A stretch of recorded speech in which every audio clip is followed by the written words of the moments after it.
அந்த புறத்திலிருந்து நண்பர்கள் இருவரும் வெளியே வந்தார்கள். கந்தமாறனின் தாயார் அவரை அழைத்தார்.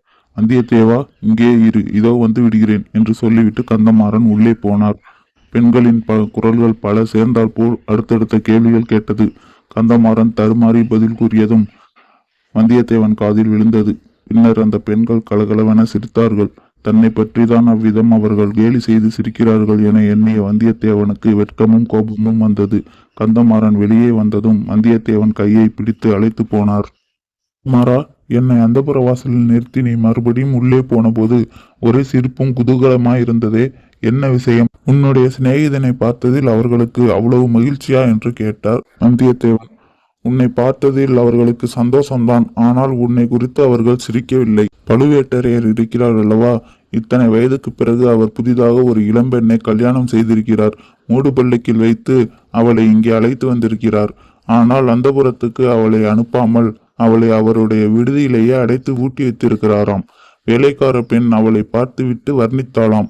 அதை பற்றி தான் சிரித்தார்கள். அவள் சிங்கள பெண்ணோ கலிங்கத்து பெண்ணோ அல்லது சேர நாட்டு பெண்ணோ என்று சர்ச்சை செய்கிறார்கள். பழுவேட்டரையரின் முன்னோர்கள் சேர நாட்டிலிருந்து தமிழகத்துக்கு வந்தவர்கள் என்று உனக்கு தெரியும் அல்லவா என்றார் கந்தமாறன். ஆமாம், தெரியும். நீதான் முன்னரே கூறியிருந்தாயே.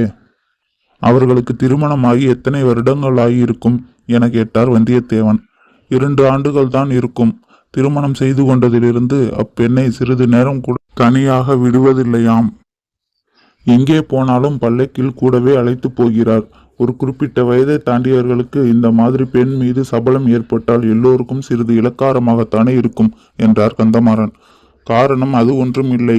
உண்மையை நான் சொல்கிறேன். உன் குடும்பத்து பெண்கள் கருநிறத்து அழகிகள். பழுவேட்டரையரின் நாயகியோ செக்கச்செவேல் என்று பொன்னிறமாக இருக்கிறாள். அதனால் மிகைப்படுத்தி கூறுகிறார்கள். அதுதான் காரணம் என்றார் வந்தியத்தேவன். எப்படி அவள் நிறத்தை பற்றி தெரியும்? அவளை எங்கே பார்த்தாய்? பழுவேட்டரையருக்கு மட்டும் இது தெரிந்தால் உன்னுடைய உயிர் உனக்கு இருக்காது. கந்தமாறா, இதுக்கெல்லாம் நான் பயப்படுவன் அல்ல.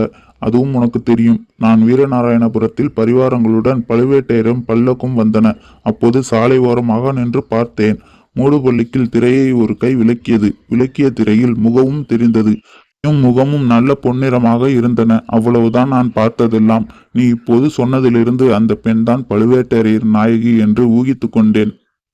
வந்தியத்தேவா, நீ அதிர்ஷ்டக்காரன்தான். ஆண்கள் யாரும் அந்த பழுவூர் இளையராணியை கண்ணாலும் பார்த்ததில்லை என பேச்சு. ஒரு வினாடி நேரமாவது அவள் கரத்தையும் முகத்தையும் பார்த்தாயல்லவா? அவள் எந்த தேசத்து பெண்? உனக்கு ஏதாவது உத்தேசமாக தோன்றுகிறதா? அச்சமயம் நான் அதை பற்றி யோசிக்கவில்லை. இப்போது நினைக்கும் போது அவள் ஒரு வேளை காஷ்மீர் தேசத்து பெண்ணாக இருக்கலாம், அல்லது அரபு தேசத்து பெண்ணாக இருக்கலாம். அந்த நாட்டில்தான் பெண் பிறந்தது முதல் இறக்கும் வரை முகமூடி போட்டே வைத்திருப்பார்களாம். அச்சமயம் வாத்தியங்களின் முழக்கம் கேட்கத் தொடங்கியது. கரடி, பறை, புல்லாங்குழல், உடுக்கு ஆகியவை சேர்ந்து ஒலித்தன. குறவை கூத்து நடைபெற போகிறது.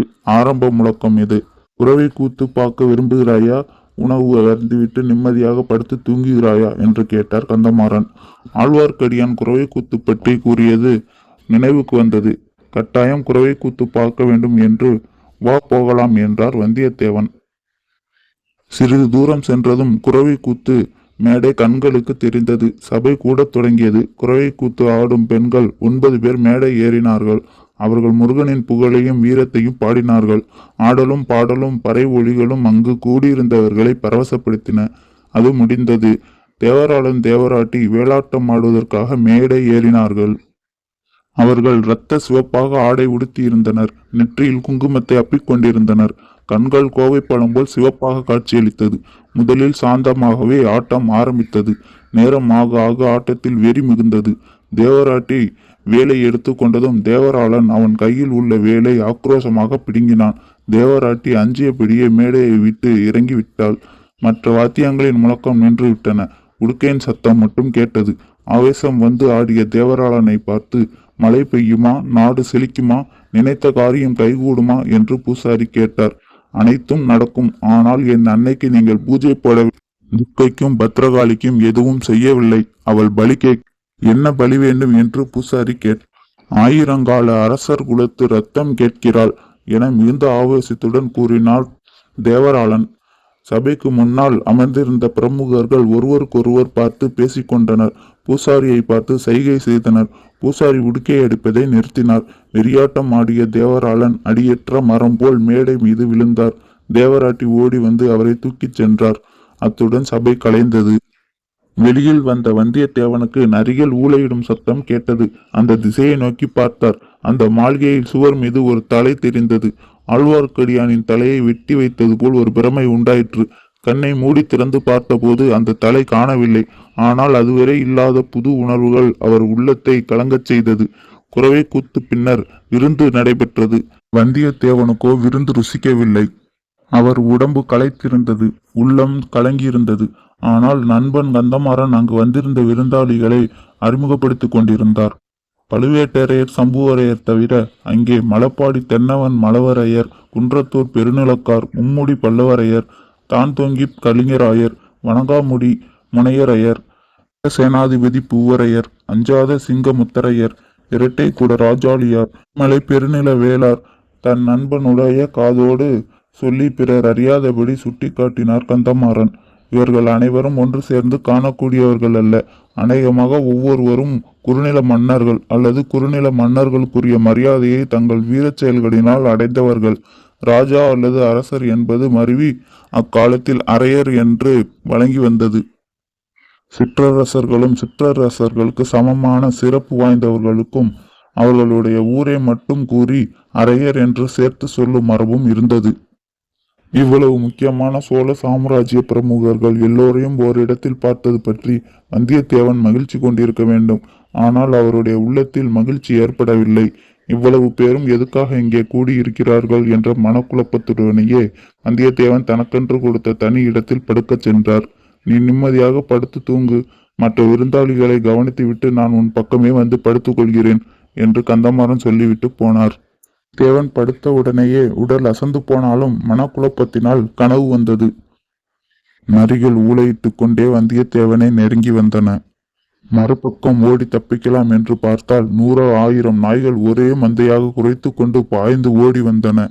நரிகளுக்கும் வேட்டை நாய்களுக்கும் நடுவில் மாட்டிக்கொண்டால் தன்னுடைய கதி என்னவாகும் என்று நடுங்கினார். நல்ல வேளை எதிரே ஒரு கோயில் தெரிந்தது. ஓட்டமாக ஓடி திறந்திருந்த கோயிலுக்குள் புகுந்து வாசற்கதவையும் தாளிட்டார். பார்த்தால் அது காளி கோயில். அகோரமாக வாயை திறந்து கொண்டிருந்த காளி மாதாவின் சிலைக்கு பின்னால் இருந்து பூசாரி வந்தார்.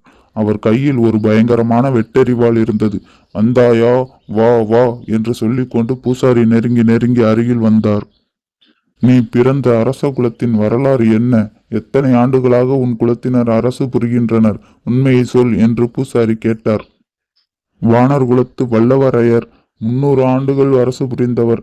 என் தந்தை காலத்தில் வைதும்பராயர்களால் அரசை இழந்தோம் என்றார் வந்தியத்தேவன்.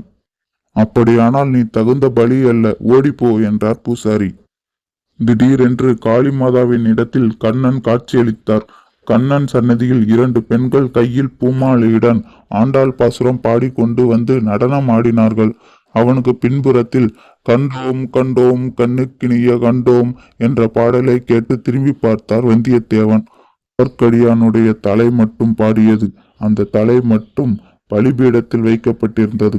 இந்த காட்சியை பார்க்க முடியாமல் வந்தியத்தேவன் திரும்பினார். தூணில் முட்டிக்கொண்டார். கனவு கலைந்தது.